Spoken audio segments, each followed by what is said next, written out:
"Drop dead already, old man," he sneered across my table, and my entire family laughed. No one stopped him.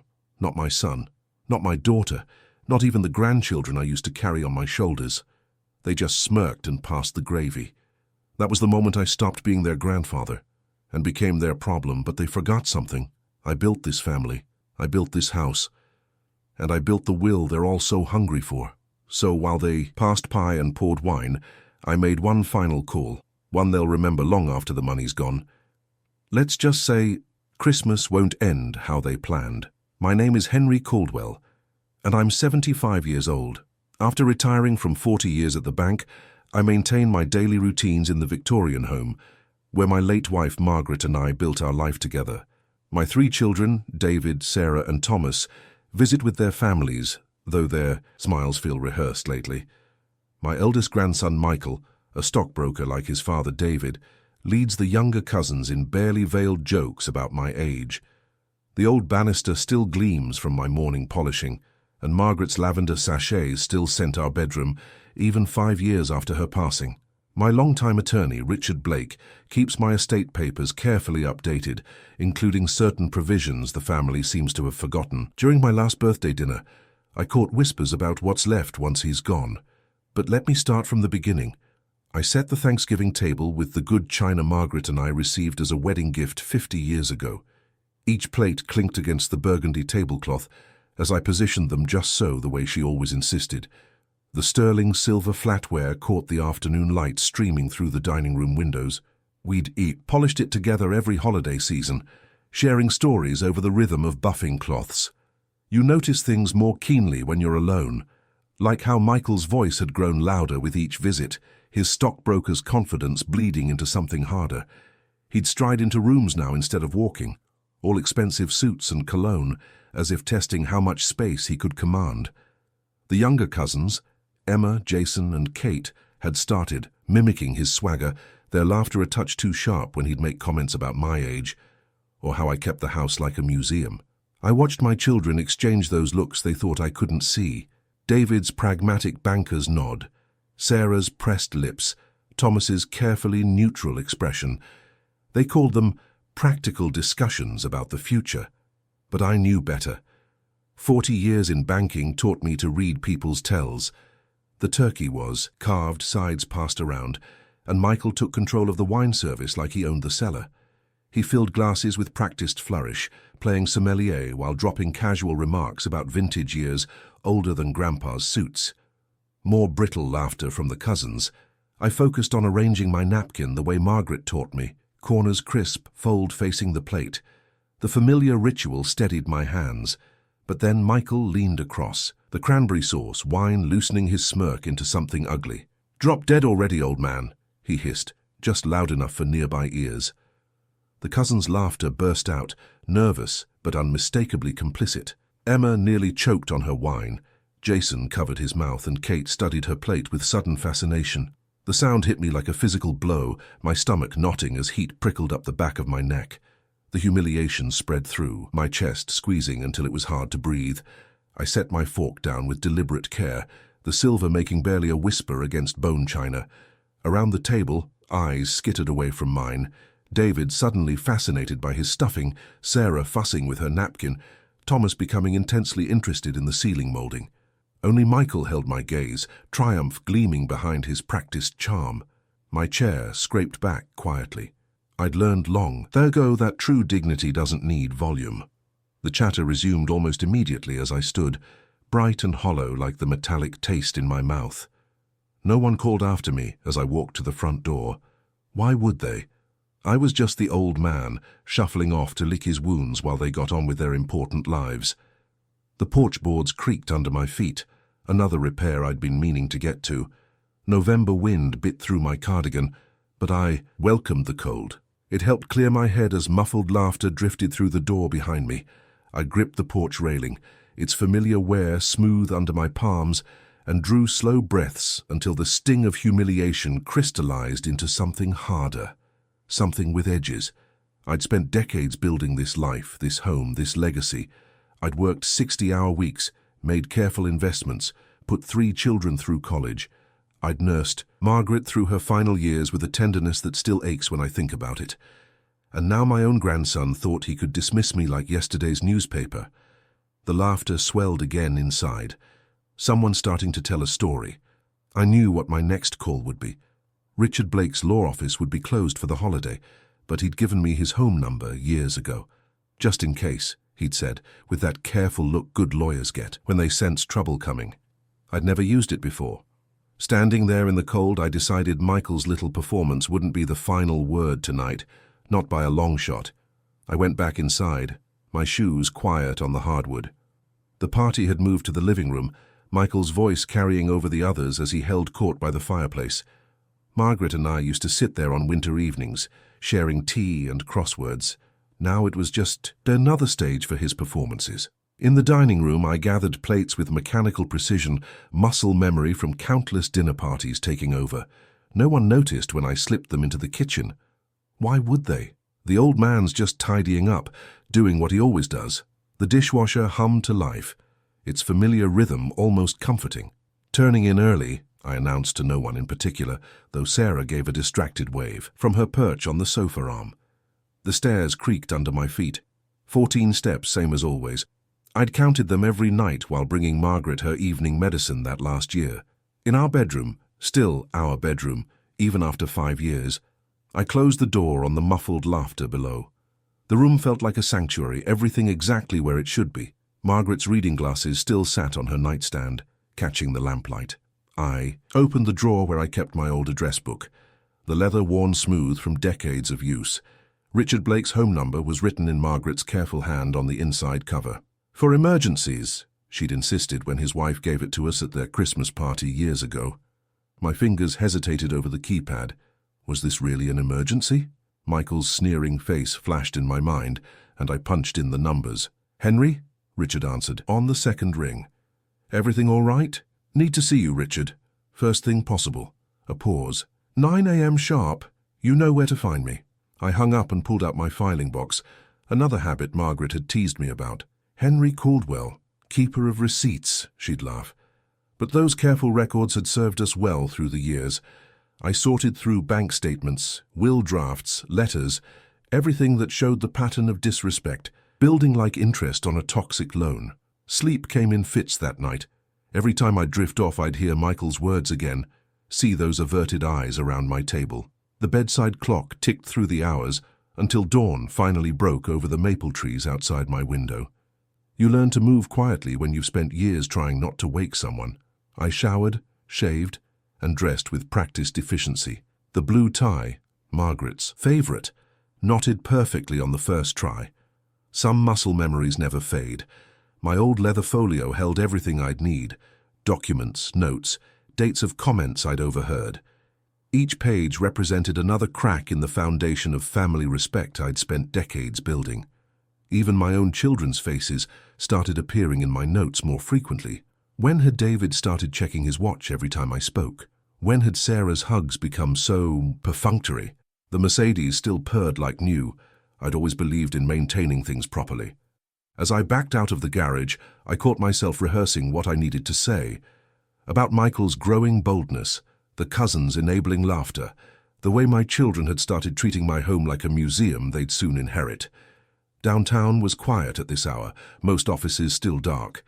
I found my usual spot in the parking garage. 30 years of client meetings had their habits. In the car's silence, I forced myself to take steady breaths. Everything I said in the next hour would set Christmas's tone. Consequences would ripple through the family like stones dropped in still water. The brass nameplate on Richard's door gleamed in the fluorescent light. Blake and Associates, attorneys at law. My hand rested on the doorknob, cool metal grounding me in the moment. Inside that office, words would become weapons, and I needed mine to be precise.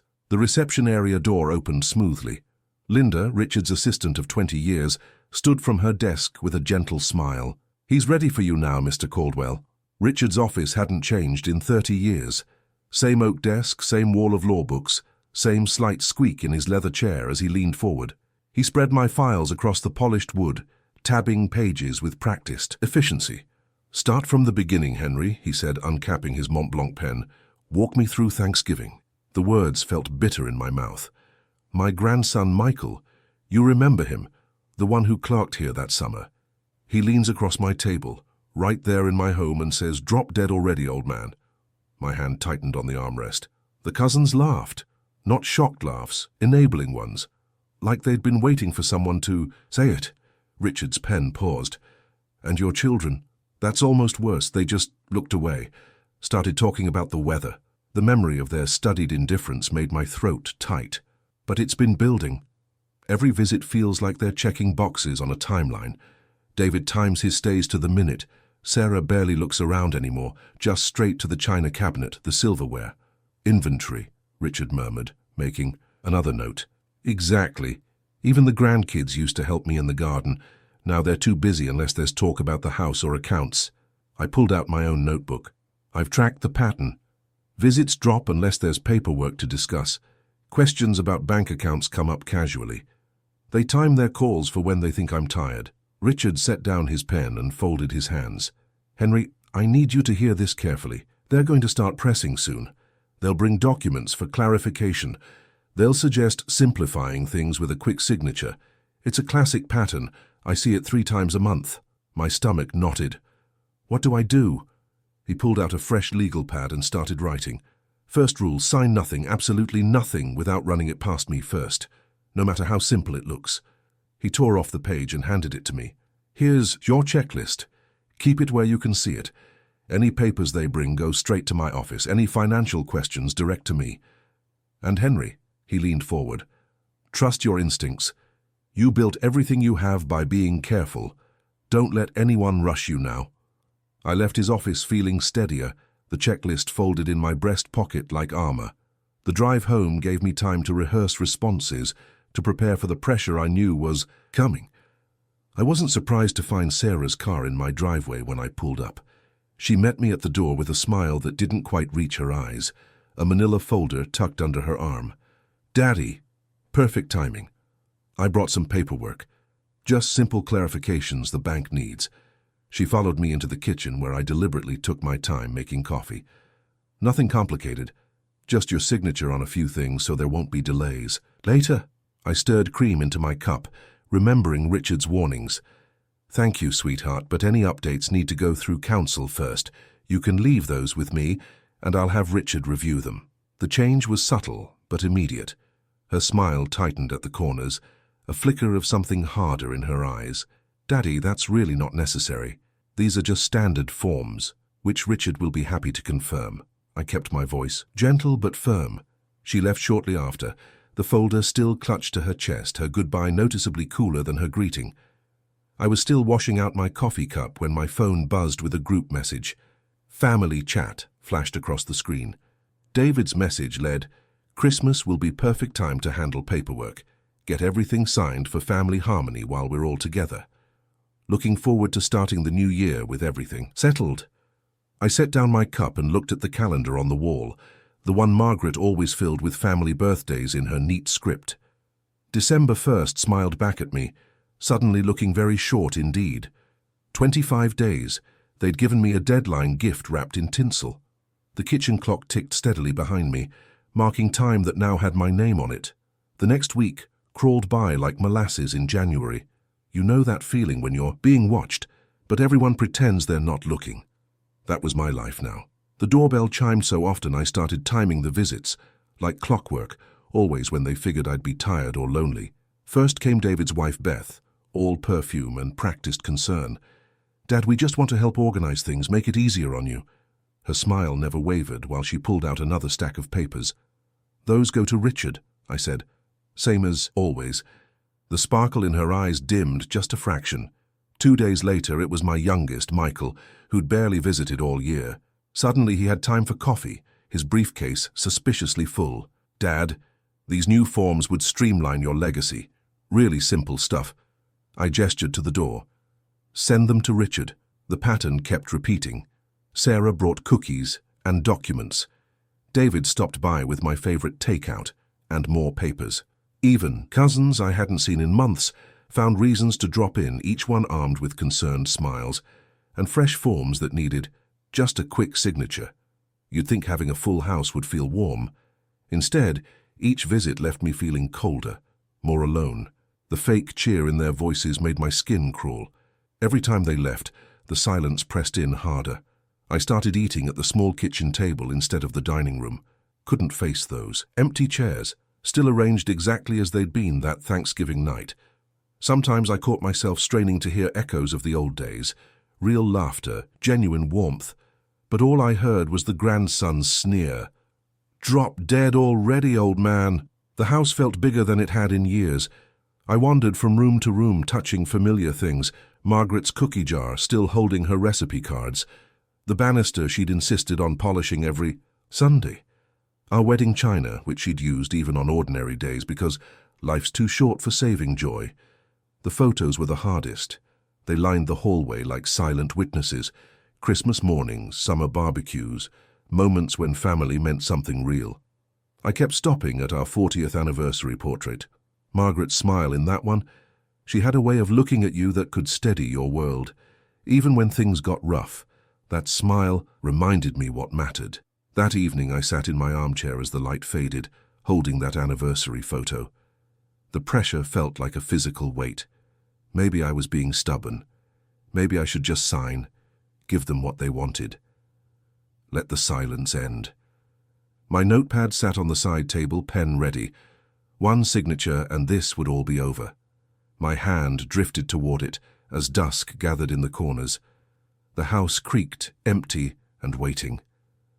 Just then the doorbell rang. I set Margaret's photo down carefully and crossed the hall, joints protesting the sudden movement. Through the glass, I made out Joe Miller's familiar shape, my neighbor from 2 doors down. He'd retired from his notary practice years ago, but still had that formal way about him, standing there with his hat in his hands. When I opened the door, the December air rushed in, but it wasn't just the wind that shifted. Joe's eyes met mine, direct and knowing, full of something I hadn't seen in weeks. Genuine concern, no agenda behind it. "Evening, Henry," he said quietly. "Thought you might want some company." My throat tightened unexpectedly. Amazing how you don't realize how starved you are for honest conversation until it's standing on your doorstep. "Joe," I said, feeling the first real smile in days crack across my face, "you came at exactly the right time." Led Joe to the kitchen, where the old fluorescent light hummed against the growing dark outside. Felt good having someone else at that small table, someone who wasn't trying to sell me something or get me to sign anything. "Coffee?" I asked, already reaching for the pot. "Still take it black. Some habits don't change," Joe said, settling into the chair Margaret used to call her thinking seat. The worn cushion still held her shape somehow. Poured 2 cups, the steam rising between us like a curtain lifting. The familiar ritual steadied my hands. Amazing how something as simple as serving coffee to a friend can make you feel human again. "So," Joe said, wrapping his fingers around the mug, "want to tell me what's been happening?" The whole story spilled out, the Thanksgiving ambush, the parade of relatives with their helpful suggestions, the mounting pressure about Christmas, signatures. Joe just listened, nodding occasionally, his expression thoughtful but never pitying. That's what I needed most. Someone who saw me as a man dealing with a problem, not some helpless old-timer to be managed. When I finished, Joe set his cup down carefully. "Henry, remember when we first talked about your estate planning? Must have been, 15 years ago?" 14, I corrected. "Right after Margaret." My voice caught for a moment. "After she passed." "Right." Joe leaned forward slightly. "And do you remember that special clause we discussed? The one about protecting against, well, exactly this kind of situation?" I felt my pulse quicken. "The fireproof box," I said, already pushing back from the table. "Top shelf of my closet." My feet carried me upstairs with more energy than I'd felt in weeks. The metal box was right where it always was, tucked behind Margaret's old hat boxes. My fingers found the combination without hesitation. Our wedding date, then her birth year. Some numbers you never forget. Back at the kitchen table, I spread the papers out under the harsh light. Joe helped me sort through them, our hands moving with purpose through years of careful documentation. Then his finger stopped at a tabbed page. "There," he said quietly. "Clause 14. I adjusted my reading glasses and leaned in. The language was clear as day. Any heir who demonstrated contempt, abuse, or willful disrespect would forfeit their entire share to a community trust I'd established years ago. The very trust Margaret and I had discussed, setting up for local senior services. Joe traced the words with his finger. "This is solid language, Henry. If it's properly formalized and documented," he looked up at me. "That Thanksgiving incident, that's not just pain you're carrying, that's proof." Warmth spread through my chest for the first time since that horrible dinner. I'd forgotten about this clause completely, but here it was, like Margaret had reached across time to hand me exactly what I needed. "What do we need to do?" I asked, pulling a fresh legal pad closer. Joe started listing steps. "Richard needs to review this immediately. We'll want notarized updates that reference specific incidents, and documented notice, that's crucial." He checked his watch. "Christmas is coming fast, but if we move tonight—" I was already reaching for the phone. Richard would still be in his office. He always worked late on Thursdays. My fingers moved over the familiar numbers as Joe started organizing the papers into clear piles. "Richard?" I said when the line connected. "It's Henry Caldwell. Sorry to call so late, but I need to see you first thing tomorrow. We've found something in the old drafts that changes everything." The next morning's frost coated my windshield like nature's warning. Everything crystal clear, but bitter cold. Joe followed me to Richard's office in his own car, his headlights steady in my rearview mirror. Having that backup felt right, like wearing a good belt with suspenders. Richard's secretary led us straight back, no waiting. Must have heard something in my voice last night that cleared his morning schedule. The office hadn't changed since my last visit. Same leather chairs, same wall of law books, same smell of coffee and paper. You know how some places just feel solid? Like whatever storm you're facing, the foundations will hold. "Henry," Richard said, standing to shake my hand. His grip was firm as ever. "And Joe, good to see you both." He gestured to the chairs. "Let's get started." I pulled out the tabbed documents while Joe settled in beside me.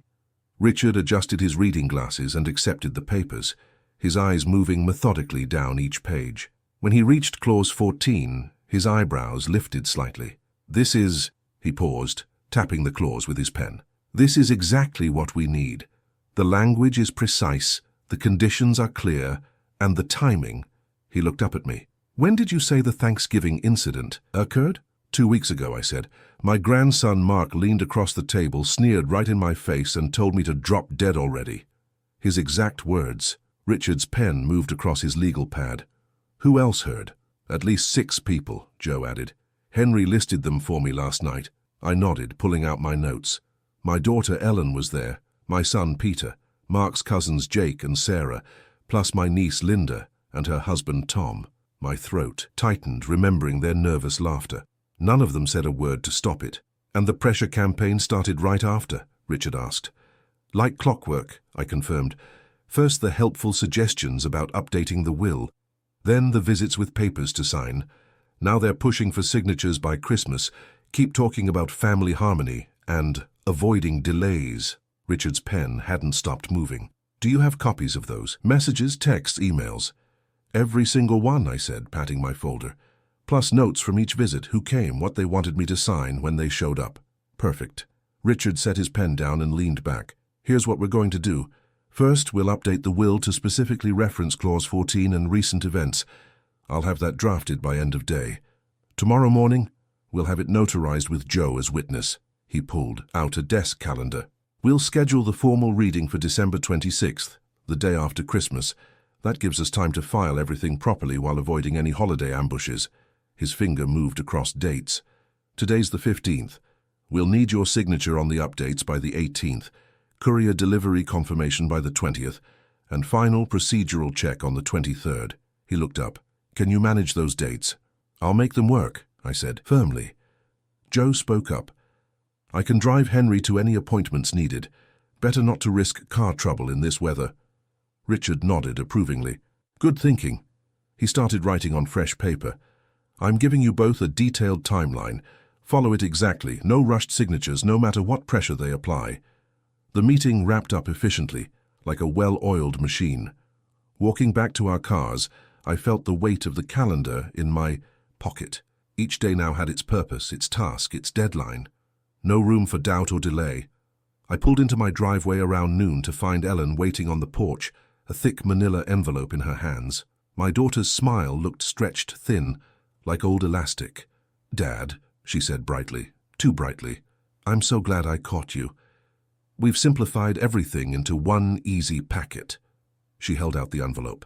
"If you could just sign these tomorrow at noon, the whole family can witness it. Make it special, right in the middle of Richard's timeline." Of course. I accepted the envelope without a word and went inside, closing the door on her startled expression. The packet landed beside Margaret's locket photo on my desk, the one where she's wearing that knowing smile, like she could see right through people's pretenses. I grabbed a sticky note and wrote in clear letters, "All signatures, counsel only." Stuck it right on my bathroom mirror where I'd see it first thing tomorrow. Setting my alarm for 6 a.m., I thought about how Margaret would handle this. She always said the hardest tests come disguised as simple choices. Tomorrow would prove if I'd learned that lesson well enough. The alarm chirped at 6 a.m. sharp, but I was already awake, reviewing Richard's timeline in my head. Outside, the December dark pressed against my windows like a heavy curtain. I dressed methodically. Pressed shirt, navy tie, polished shoes, the way I had for 40 years of workdays. Some habits steady the nerves better than coffee. Joe's headlights swept across my driveway right on schedule. "Morning, Henry," he called softly as I locked up. "Got everything?" "Right here." I patted my leather portfolio, complete with Richard's checklist and all the supporting documents we'd need. The weight of it felt reassuring, like armor.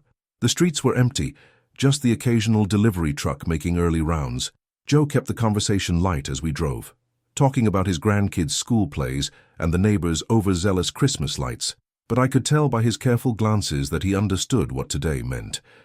"You know," he said as we pulled into Richard's parking lot, "Margaret would be proud of you standing your ground like this." My throat tightened. She would have seen through their games in half the time it took me. Richard was already at his desk when we arrived, papers arranged in precise stacks. "Good morning, gentlemen.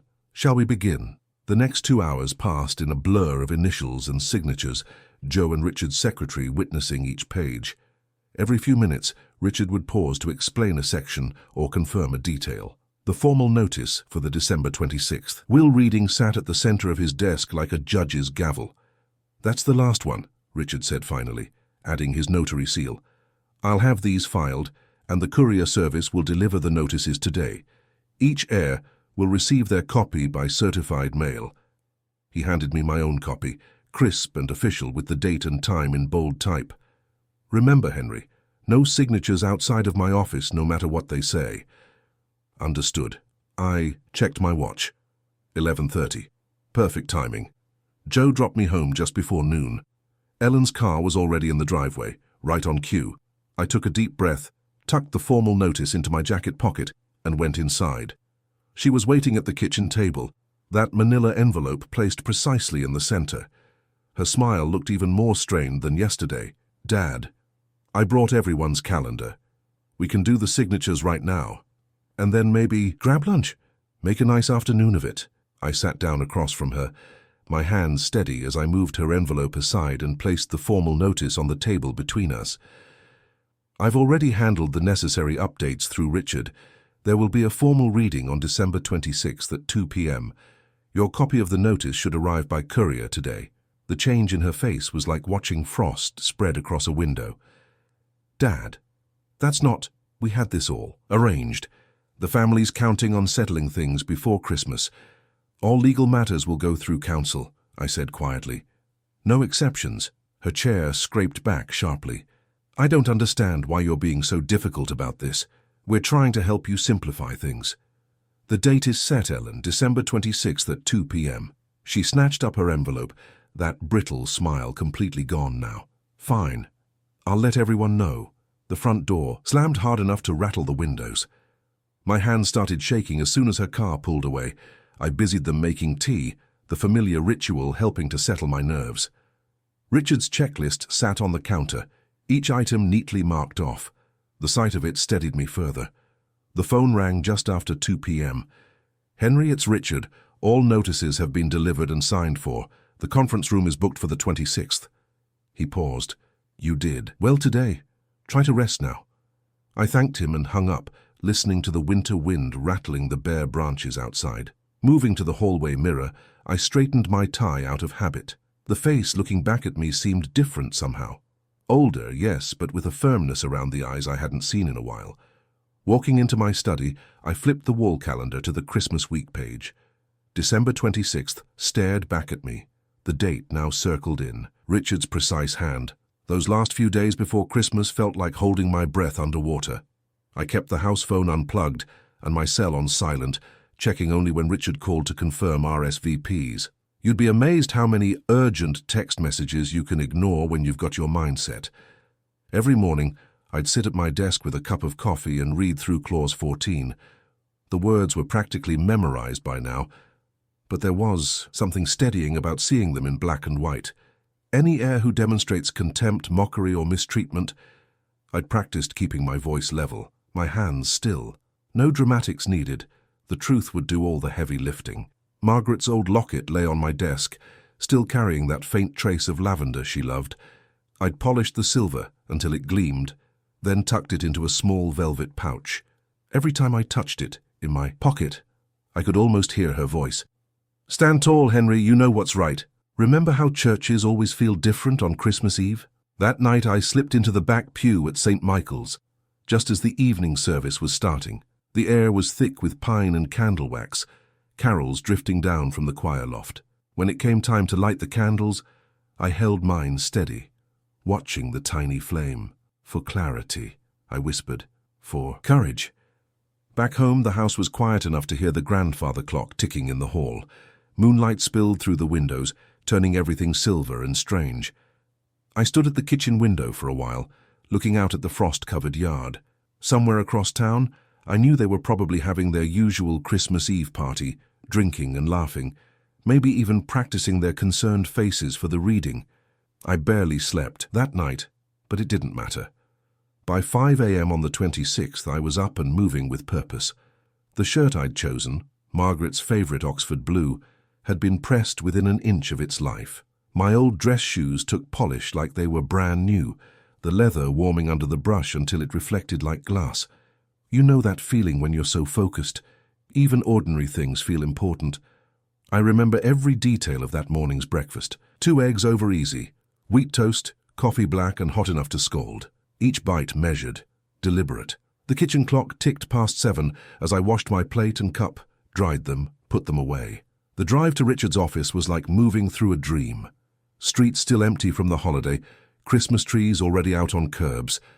I touched the locket in my pocket at each red light, a quiet reminder. Steady now. Richard's building looked different in the early morning light, all that glass and steel somehow softer. The parking lot was empty except for his car when I pulled in at 8:15. He'd told everyone 9:30, but I wanted this quiet time first. "Coffee's fresh," he said when I walked in, not looking up from his papers. He knew I needed the silence. I took my usual chair by the window, watching the lot fill up as the minutes ticked by. Ellen's SUV arrived first, then Michael's. Satan. The cousins came in a group, huddled against the cold. Each time the door opened downstairs, I could hear voices in the lobby, rising and falling like waves. At 9:25, a sleek black BMW pulled into a spot near the door. Even through the tinted windows, I recognized that confident swagger as my grandson stepped out, designer sunglasses catching the winter sun. He was wearing what looked like a new suit, probably bought for the occasion. And the way he adjusted his tie in the car's reflection made my stomach tighten. I knew that satisfied smile all too well. I stood slowly, straightening my jacket. The locket's weight pressed against my chest through the velvet pouch. One last deep breath as I heard footsteps in the hall. Time to step into the conference room. I settled into the high-backed chair at the head of Richard's mahogany conference table, feeling its familiar curve against my spine. The leather still had that rich smell I'd come to associate with important decisions over the years. Richard, always the picture of efficiency, was arranging folders with quick, practiced movements, setting up his little digital recorder like a conductor preparing his orchestra. You ever notice how a room can hold two completely different energies at once? Behind me, the winter morning pressed cold against the windows, while around the table, the air grew thick with perfume, aftershave, and anticipation. Chairs scraped across carpet as everyone found their places, trading those carefully rehearsed smiles they'd probably practiced in mirrors at home. My grandson chose the far end, power position naturally. His new suit must have cost more than my first car, all sharp lines and subtle patterns. He sprawled there like a king on his throne, legs spread wide, making that irritating tap-tap-tap with his signet ring against the chair's armrest. The sunglasses had moved to his breast pocket, but that smirk was firmly in place. "Thank you all for coming today," Richard began, adjusting his reading glasses. "I want to confirm for the record that all formal notices were properly delivered and accepted." He paused, scanning faces. "Does anyone have any questions before we proceed?" The silence had an eager edge to it. I kept my hands folded on the table, eyes fixed on a spot just above the crystal water pitcher. No need to watch their expressions yet. I knew every face by heart, had seen versions of these same looks at countless family gatherings. Richard's voice took on that formal tone lawyers use for official readings. Last will and testament of Henry James Caldwell. He moved through the standard language with steady precision. Definitions, jurisdictions, all, those legal frameworks that usually make people's eyes glaze over. I could feel them getting restless, shifting in their seats as the preliminaries stretched on. My grandson's tapping had gotten louder, more impatient. Almost time now. The memory of Thanksgiving flashed behind my eyes, that sneer across the table, the burst of laughter that followed his little drop-dead performance. The heat of that humiliation had cooled into something harder, clearer. I touched the locket in my pocket, running my thumb over its familiar edges. Richard reached for a red-tabbed section, and I noticed how his movements slowed slightly, became more deliberate. "We now move to Clause 14, he said, voice pitched just a bit lower than before. The room's atmosphere shifted, subtle but unmistakable, like that moment before a storm when birds go quiet. My grandson leaned forward slightly, that confident grin widening. I could almost read his thoughts. Here it comes, the big payoff, everything he'd been waiting for. The cousins were practically vibrating with anticipation, and my children had those tight, eager smiles fixed in place. "Clause 14, Richard began, each word crystal clear in the hushed room, pertains to conditions of inheritance and specific circumstances of forfeiture." There was a tiny pause, just long enough for that first word to register. Forfeiture. I heard someone's sharp intake of breath, saw hands tighten on armrests from the corner of my eye. "The testator hereby establishes," Richard continued, his tone measured and precise, "that any heir who demonstrates contempt, mockery, or mistreatment toward the testator shall, upon documented evidence of such behavior, forfeit their entire portion of the estate. Said forfeited portions shall be redirected in full to the Community Legacy Trust as established in Appendix C."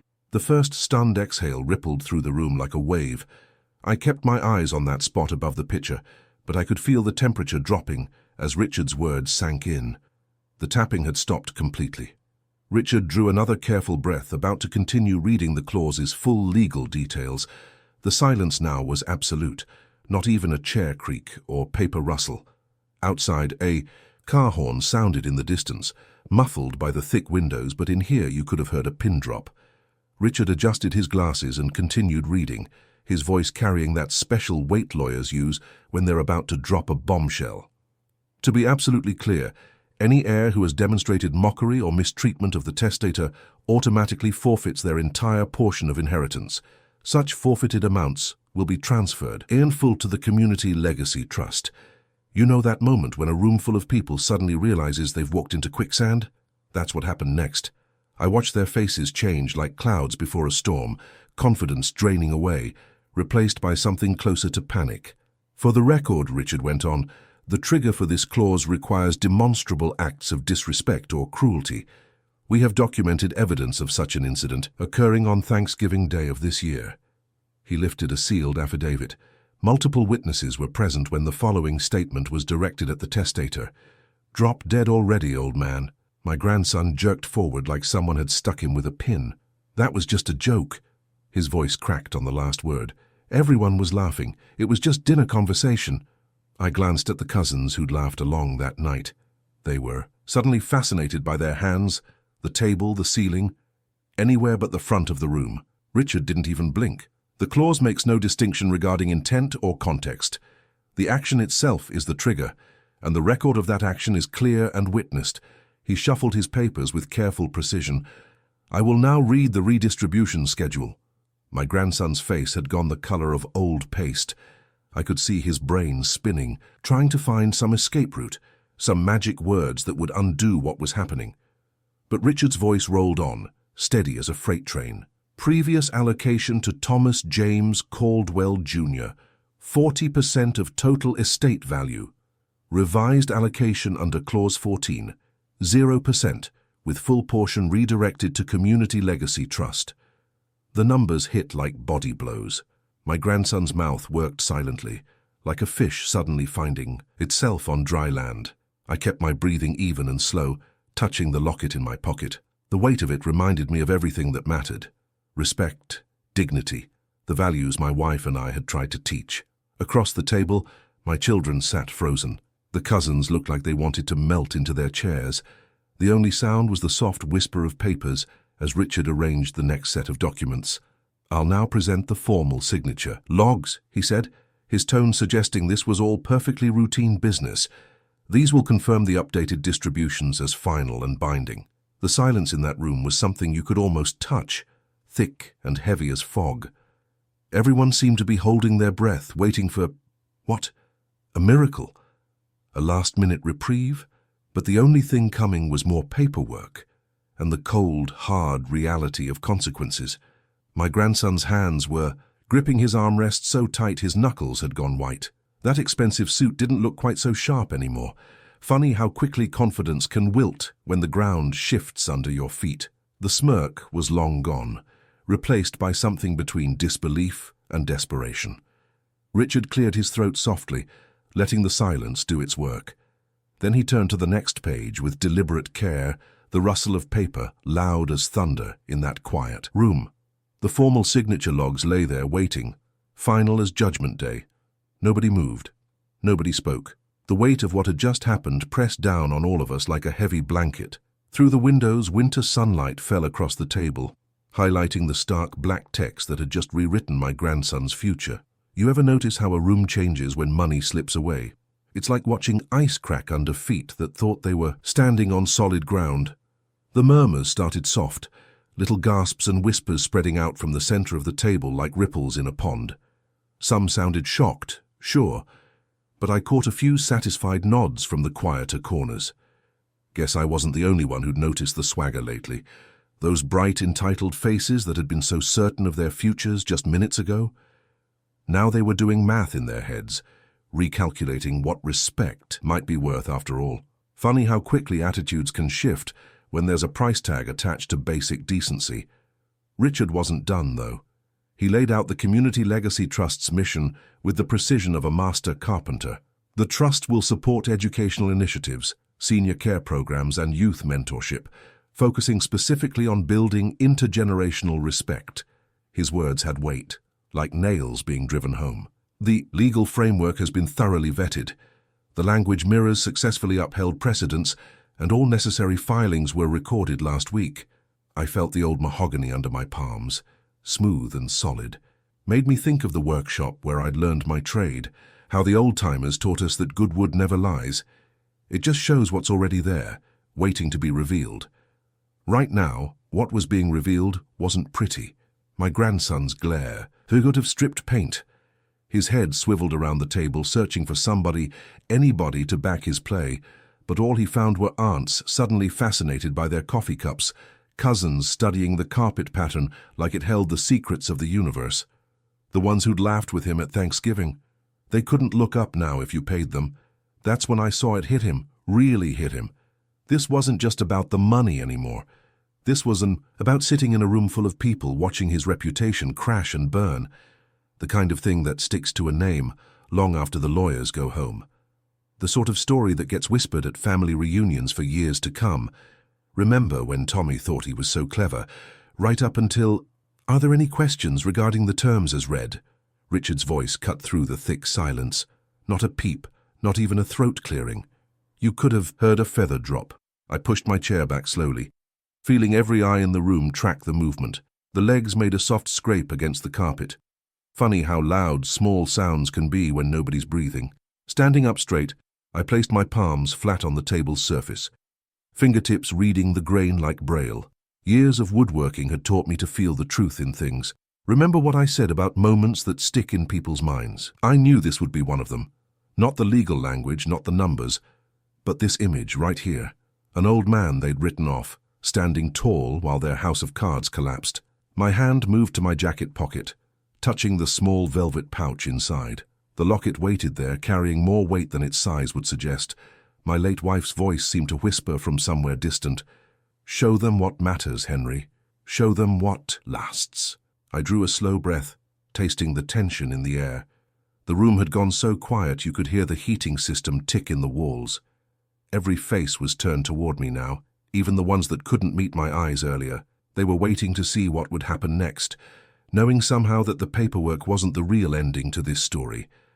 My fingers closed around the velvet pouch, and I felt the hard shape of the locket inside. Some choices speak louder than words, and this one had been decades in the making. I stepped to the center edge of the conference table, feeling the weight of every eye tracking my movement. The velvet pouch made a soft whisper as I drew it from my jacket pocket. Even before I opened it, I caught a few sharp inhales. The older ones remembered this locket from happier gatherings. The gold caught the winter sunlight streaming through the window as I placed it on the mahogany. Margaret had worn it at our wedding, at every anniversary, at each child's christening. It lay there now, polished and luminous, like a judge's seal waiting to mark a final verdict. For a long moment, I let the silence do the work. Just stood there while Richard closed his files with practiced care, leather folders whispering shut on decades of legal preparation. The mechanical part was done, forfeiture sealed, signatures witnessed, trust arrangements locked. But there was something else that needed saying, and that locket would help me say it. "This was Margaret's," I said, my voice steady and clear in the hushed room. "She wore it for 43 years of marriage. Inside are 2 pictures, one from our wedding day, one from our last anniversary. Between those photos lies a lifetime of careful building. Not just money, though we were prudent there, too, but something worth more: dignity. The kind that comes from treating people right, keeping your word, and remembering that what you build is only as good as how you build it." Tommy shifted in his chair, probably hoping I'd wrap it up quick and let him slink away to lick his wounds. But I wasn't finished, not by half. "The money you just lost?"